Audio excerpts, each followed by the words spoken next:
E aí pessoal, hoje é o dia do escritor, então eu vou fazer um vídeo aqui falando um pouquinho de um cara que com a sua escrita mudou a vida de muitas pessoas, que é o americano Edgar Rice Burroughs, o criador do Tarzan. Há um tempo atrás me deu vontade de ler de novo um livro do Tarzan que eu tive quando era criança, chamado Tarzan, Filho das Selvas, que é ilustrado por um artista chamado Burne Hogarth. Cara, considerado Michelangelo das histórias em quadrinhos, o desenho dele é primoroso. Então me deu vontade de comprar de novo esse livro que eu tinha ganhado quando era criança, lá por 1972, 73, e se perdeu aí nas areias do tempo, né? Aí eu consegui achar na estante virtual, achei que era, né? E comprei. Só que quando chegou, não era o livro, era o livro do Edgar Rice Burroughs, porque o Tarzan começa assim. O Burroughs, lá em 1912, pega e escreve esse livro, o primeiro livro dele sobre o Tarzan, Tarzan, o Filho da Selva, ou em inglês, o Tarzan dos Macacos. Todo mundo conhece a história do Tarzan e tal, aquele menino que é criado por uma tribo de macacos lá na África. E aí, quando o livro chegou, eu fiquei decepcionado, né? Porque eu achei que eu ia comprar esse aqui, com as ilustrações e tal, e não era e tal. Então encostei ele, deixei ele encostado num canto, porque eu já estava lendo também uma série de outras coisas. E não ia perder tempo com isso. Aí, um belo dia, de noite, na hora de dormir, eu costumo ler antes de dormir, eu não queria ler nada muito pesado, assim, filosofia ou história, nada muito, né,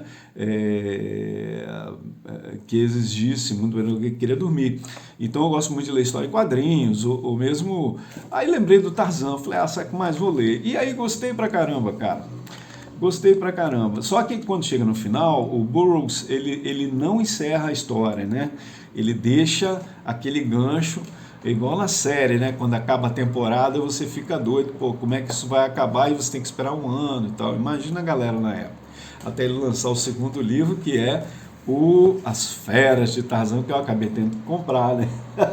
Pra ver. E aí, pô, cara, eu acabei comprando o terceiro livro também, que é O Filho de Tarzan, mas ele encerra aquele primeiro ciclo nesse livro aqui, As Feras de Tarzan, que inclusive uma das feras é a Cheetah, que eu me lembro da Cheetah como uma macaca, vocês devem lembrar também, mas no livro do Burne Hogarth, não, a Cheetah é uma pantera negra que o Tarzan salva de uma situação e fica amiga dele e se mete num monte de aventuras junto com ele pela mata e tal.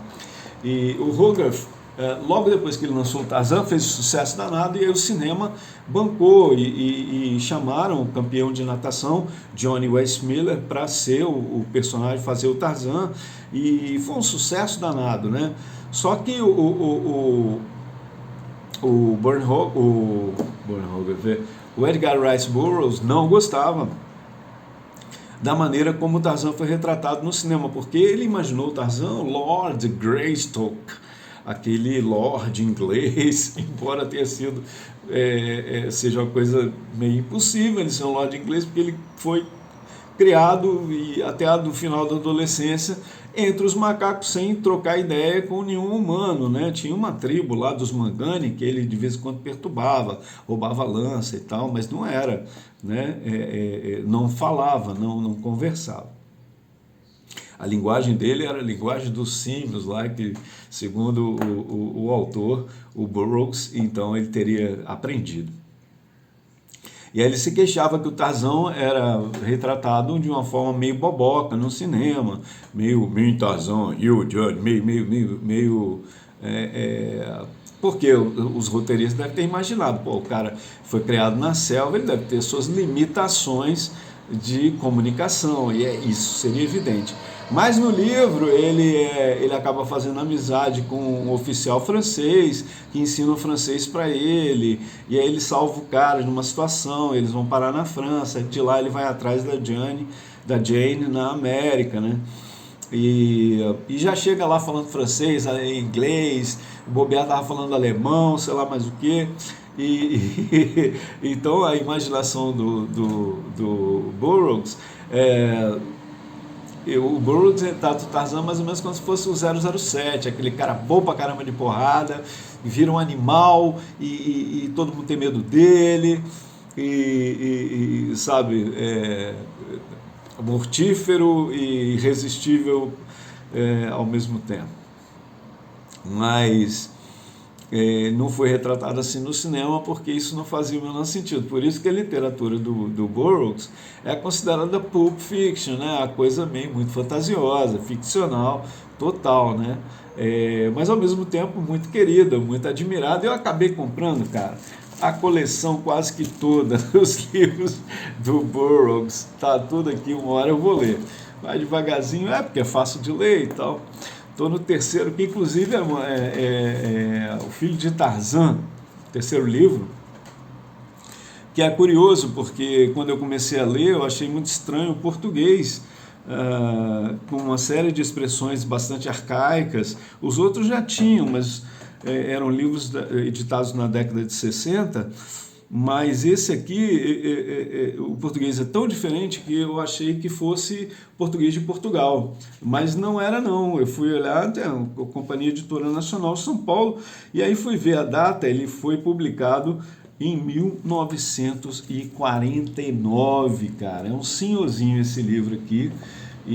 Mas tá aí a história do filho de Tarzan, as aventuras de Tarzan na selva. Então essa é minha homenagem ao dia do escritor, o escritor norte-americano Edgar Rice Burroughs. Burroughs ficou tão famoso lá nos Estados Unidos que a cidade onde ele morava, na Califórnia, tem um nome até hoje de Tarzana. Então dá até vontade de visitar lá a cidade de Tarzana, na Califórnia, que homenageou o seu ilustre morador, o escritor e criador do personagem Tarzan, que é aí tão querido e tão adorado em séries televisivas. Eu lembro muito do Tarzan como desenho animado, que eu assistia muito quando era criança. Tinha a série também, não lembro agora o nome do ator, mas era muito famoso, era muito querido, e de vez em quando sai um filme novo do Tarzan, né? Então é isso aí, feliz dia do escritor. Tenho vários amigos que escrevem, que vivem de escrever, e eu tenho 3 livros publicados também, então também hoje é meu dia, mas eu quis fazer uma homenagem para o Edgar Rice Burroughs, que ele é muito pouco lembrado porque o Tarzan ficou muito maior do que ele, né? Então é isso aí, valeu.